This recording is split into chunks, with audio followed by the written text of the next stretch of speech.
साथ साथ पढ़ने लिखने के कारण लड़के लड़कियों में एक दूसरे के प्रति आकर्षण स्वाभाविक है। यही आकर्षण पहले दोस्ती फिर प्यार में बदल जाता है। आधुनिक युग में प्यार शब्द के अपनी सुविधा अनुसार कई मायने गढ़ लिए गए हैं, परंतु सही मायने में प्यार वही है जो जीवन को दिशाहीन होने से बचा लेता है। नमस्कार दोस्तों, मैं हूं अर्चना त्यागी।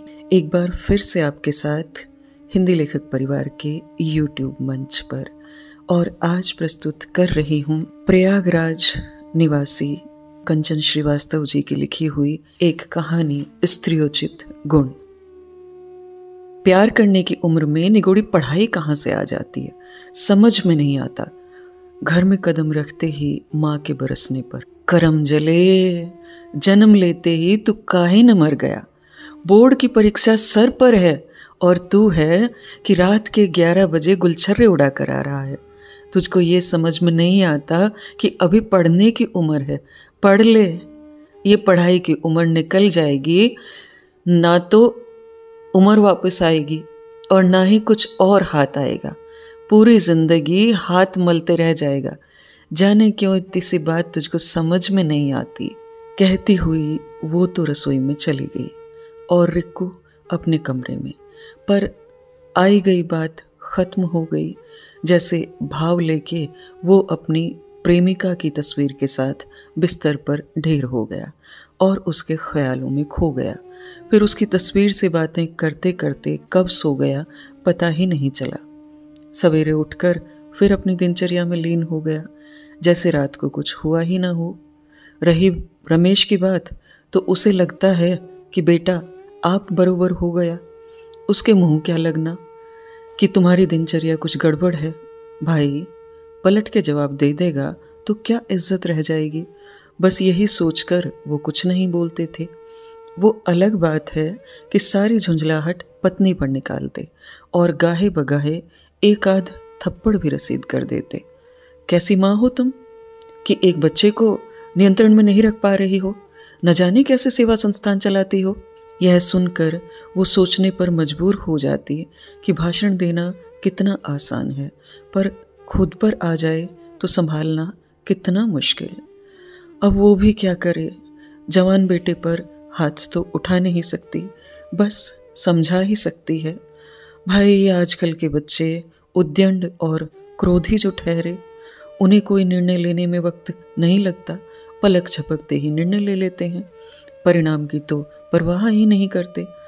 अब जहाँ इस कच्ची उम्र में शारीरिक मानसिक परिवर्तन हो रहा है, वहीं प्रेम उसी का तो हिस्सा है। फिर भला उससे अछूते कैसे रह जाएंगे। ऐसी स्थिति में सामंजस्य बिठाना बच्चों के लिए एक बड़ी चुनौती है, पर बच्चे हैं ना, दिमाग की कहाँ सुनते हैं। ऐसे में दिल उन पर हावी हो जाता है। भावनाओं में बहना, नई नई कल्पनाएं करना, ऊंची ऊंची उड़ान भरना जीवन का शाश्वत सत्य होता है। तभी तो इसे अल्हड़ और कच्ची उम्र कहा जाता है। अब उस दिन इसका चैट बॉक्स खुला न रह गया होता तो रीमा जान ही नहीं पाती कि इसकी जिंदगी में कोई है। बस उसी दिन से बेटे पर पहरा रखने लगी और रोज निगरानी करने लगी। पर वो भी तो कब तक करती रहती। यूं ही रोज चिल्ला पपुआ कर रह जाती। पर आज तो ये थोड़ा पीकर भी आ गया। जब पीकर आ गया तभी से ये कुछ ज्यादा ही अपसेट हो गई, पर हाथ में कुछ ना होने के कारण कुढ़कर रह जा रही है। सारी उम्मीदें उसको लेकर मानो बिखरती नजर आने लगी और खुद से ही खुद को सांत्वना देने लगी कि जो होगा देखा जाएगा, उसके हाथ में कुछ है जो नहीं। यही सोचकर खामोश रहने लगी। वक्त बीतता गया, परीक्षा हो गई। अब परिणाम की बारी थी। वो बहुत परेशान थी कि जाने क्या होगा। फिर भी मन को समझाने के लिए ईश्वर के सामने बैठकर प्रार्थना कर रही थी कि डोरबेल बजी। उठकर उसने दरवाज़ा खोला। सामने बेटे के मुस्कुराते चेहरे को देखकर इतनी तो तसल्ली हो गई कि पास तो हो गया, पर उसके पीछे खड़ी उसकी सहपाठी को देखकर थोड़ा डिस्टर्ब हो गई कि ये क्यों आई है, इसी ने तो मेरे बेटे की जिंदगी खराब कर रखी है। वो सोच ही रही थी कि उसने कहा, आंटी रिक्कू 80% नंबरों में पास हुआ है। वो आगे बोलती कि रिक्कू ने तपाक से कहा, हाँ माँ, और इसका श्रेय मेरी दोस्त को ही जाता है। जानती हो, उसने मुझे कहा कि अगर तुम्हारे नंबर अच्छे नहीं आए तो मैं आगे का सफ़र तुम्हारे साथ तय नहीं करूँगी।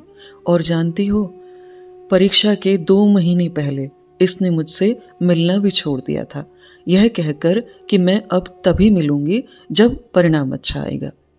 सच कहूँ माँ, तो मैंने ये चुनौती स्वीकार की और आज देखो परिणाम तुम्हारे सामने है कि प्रेम और सफलता दोनों साथ हैं। यह देखकर वो सोचने पर मजबूर हो गई कि वास्तव में इनका प्यार देह की भूख से परे प्रेम की पराकाष्ठा है, जो कि आज एक आध ही देखने को मिलता है। वो सोच ही रही थी कि रिक्कू ने अपनी प्रेमिका का हाथ हाथों में लेकर कहा, अब नहीं कह सकता कि प्रेम की उम्र में निगोड़ी पढ़ाई क्यों आ जाती है। अरे इसी ने तो हमें लक्ष्य का रास्ता दिखाया है। सच, प्रेम वासना नहीं, वो अलौकिक शक्ति है जो जीवन जीने का उद्देश्य देती है। उसने यह बता दिया कि बढ़ती उम्र के साथ पुरुष भले अपने रास्ते से भटक जाए, पर स्त्री उसे संभाल लेती है, क्योंकि भटकना पुरुष की प्रवृत्ति है और संभालना स्त्री का स्त्रियोचित गुण। मैं जानती हूँ ऐसी कई कहानियाँ हमारे आसपास घूमती हैं और हम रोज ही इस तरह की घटनाओं से रूबरू होते हैं। तो आप भी अपनी कहानी कमेंट बॉक्स में अथवा हिंदी लेखक परिवार के YouTube चैनल पर प्रसारण हेतु भेज सकते हैं। पूरी जानकारी चैनल पर उपलब्ध है। आपकी कहानी की प्रतीक्षा में मैं अर्चना त्यागी अब आपसे विदा लेती हूँ। पर हाँ, वीडियो को लाइक करें, कमेंट करें और अन्य साहित्य प्रेमियों के साथ साझा करें। ऐसी ही और कहानियाँ सुनते रहने के लिए चैनल को सब्सक्राइब करना नहीं भूलें।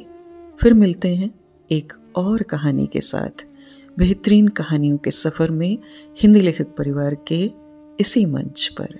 धन्यवाद। अगर आपको रचना पसंद आती है तो लाइक और कमेंट्स ज़रूर करें और शेयर कीजिए।